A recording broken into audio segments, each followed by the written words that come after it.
Meine Damen und Herren, bitte begrüßen Sie mit mir den Autor von A Song of Ice and Fire, ein Lied von Eis und Feuer in Deutschland, der Heimat der Gebrüder Grimm.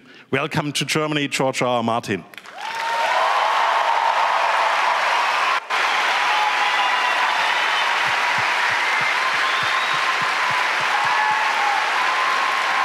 Great to see you.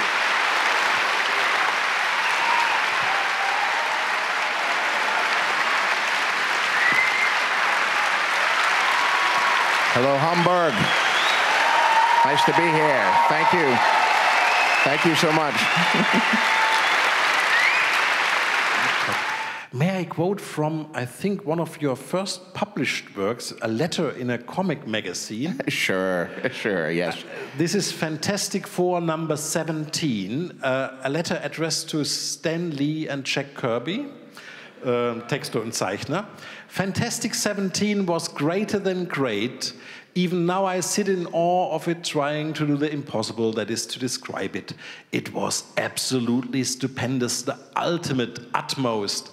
I cannot fathom how you could fit so much action into so few pages. That sounds like a description of A Song of Ice and Fire. It's like move over Shakespeare, Stan Lee has arrived.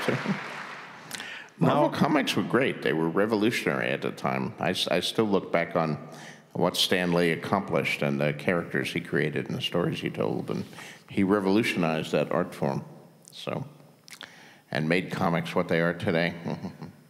So it was pretty amazing.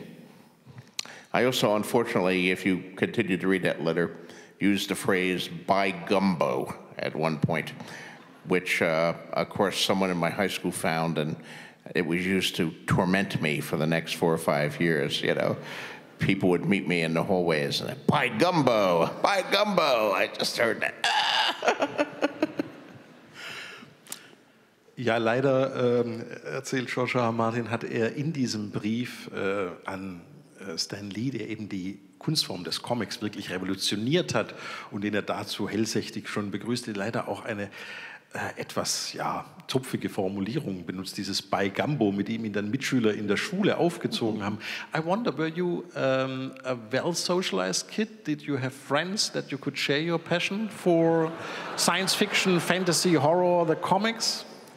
Well, I had some, sure. Although I think I was the biggest, comic book fan of my group, but I had friends in grade school and all that who were into some of the stuff I was into, science fiction shows and chess and that kind of thing. It wasn't as popular as it is today, of course.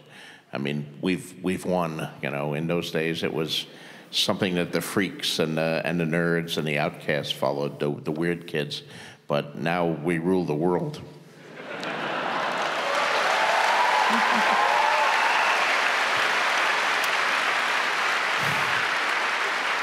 Ich fragte nach dem Sozialisationsgrad des Schülers George R. R. Martin, ob er denn auf dieser Schule viele Freunde gehabt habe. Und er sagte, na ja, einige schon. Aber natürlich sei damals sein Interesse für Comics, Science Fiction, Fantasy, Horror oder auch Schach ein absolutes Minderheitenprogramm gewesen, während jetzt natürlich wir Fans die Welt erobert hätten, den Mainstream erobert und die Schlacht geschlagen ist, sodass wir eben den schönen Zustand des heutigen Triumphs mit ihm erleben können. So let's talk a little bit about your work. I was very pleased to find in one of the collections of your early work one of my favorite stories at the time as a science fiction fan, The Way of Cross and Dragon. It's called. It won a couple of awards for you at the time. Hugo Award. Yeah. Won a Hugo Award. Yeah. That's the biggest achievement, the biggest award you can get, really, with the Nebula together. And you have won both, of course, many times. That was, 1980. I won 2 Hugo Awards that year, first time it had ever been done. So that was one of the highlights of my life that night in Boston in 1980. I won the Way of Cross and Dragon, won Best Short Story. And I got up and accepted that award and made my way back to the seat, and then Best Novelette, Sand Kings won, so I had to get right back up and come back to the stage. That's an experience that few people have ever got to have, and probably one I'll never have again, but it was an exciting moment in my life. 1908 in Boston war es, da durfte George R.R. Martin gleich zweimal die renommierteste, die prestigeträchtigste Auszeichnung der Science-Fiction-Welt entgegennehmen, den Hugo, benannt nach Hugo Gernsback, nämlich für die Erzählung The Way of Cross and Dragon und für die Novelle Sand Kings. Einer der glücklichsten Momente seines Lebens, sagt in Retrospekt. In dieser Erzählung findet sich der bemerkenswerte Satz, da geht es um einen galaktischen oder interstellaren Großinquisitor der katholischen Kirche, die sich inzwischen auf viele, viele Planeten ausgebreitet hat. Und da gibt es natürlich auch eine Inquisition, um Heretiker zu jagen. Da gibt es den Satz: Das Buch gab ein großartiges Gemälde von Judas wieder, wie er in einer riesigen, düsteren Höhle mit feuersprühenden Augen eine glühende Peitsche schwingt, um einen sich aufbäumenden, grün-goldenen Drachen in Schach zu halten. Unter seinem Arm sieht man einen Korb mit leicht geöffnetem Deckel, aus dem mit winzigen Schuppen versehene Köpfe von 3 Drachenjungen hervorblicken. You had a thing going on with dragons fairly early on in your career. Dragons are cool.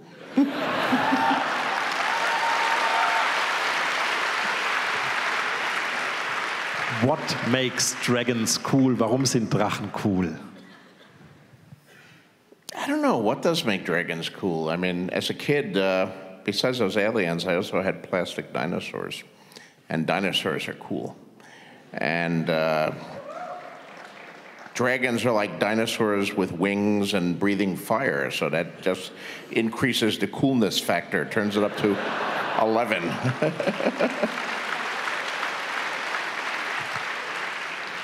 And it's interesting that so many different cultures on Earth have legends of dragons. You know, even Chinese dragons, of course, are very different than Western dragons, but still there are certain similarities too. So I sometimes wonder if dragons they don't derive from dinosaurs in some sense. You know, maybe our ancestors came across dinosaur bones in the fields and thought there must have been dragons and invented these legends about them.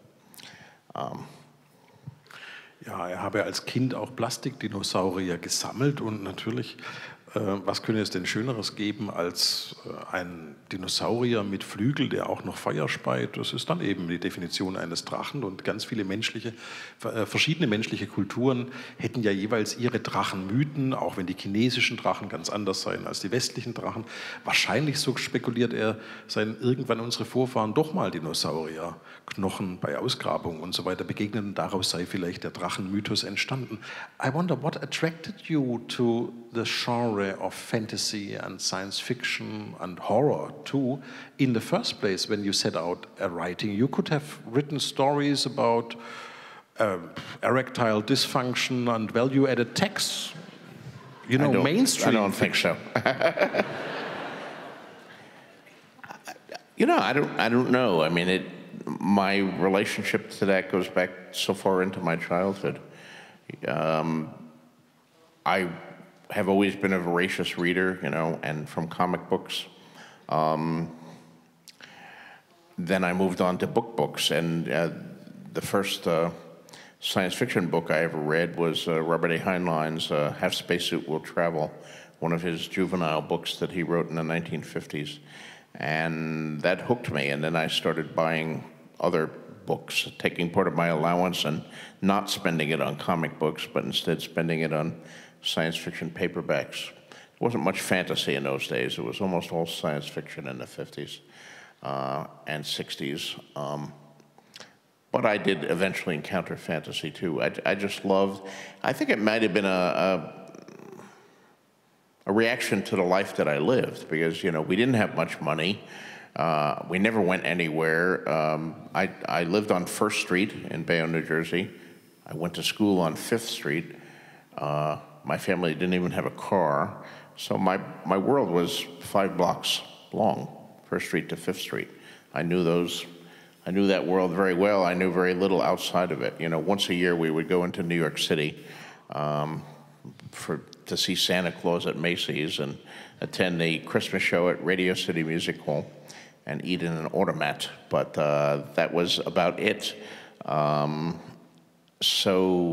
in books, I could go to other planets. I could go to all around the world, to you know, Shanghai and China and the jungles of Africa and you know, Europe and wherever I want, but also to Mars and to Middle Earth and all these fabulous places. So, and I yearned for something more than the 5 blocks that I knew in Bayonne.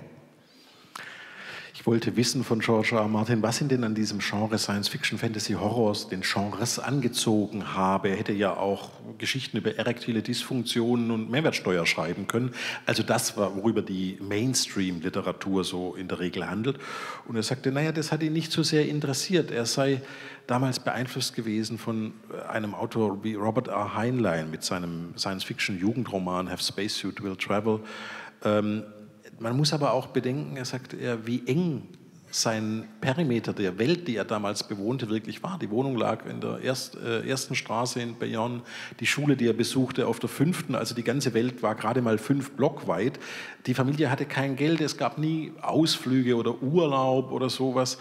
Sie hatten noch nicht einmal ein Auto. Einmal im Jahr ging man nach New York City, das ist so eine Dreiviertelstunde mit dem Bus von Bayonne entfernt. Dort besuchte man die Weihnachtsparade von Macy's und ging im Automatenrestaurant essen. Und das war dann aber im Grunde schon auch das Highlight des Jahres. Und da beinhalten Bücher ein unglaubliches Versprechen.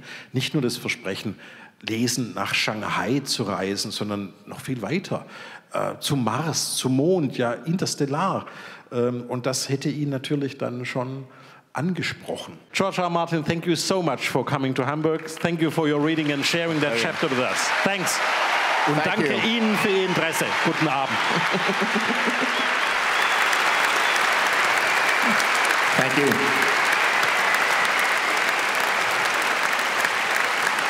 You guys are great. Thank you.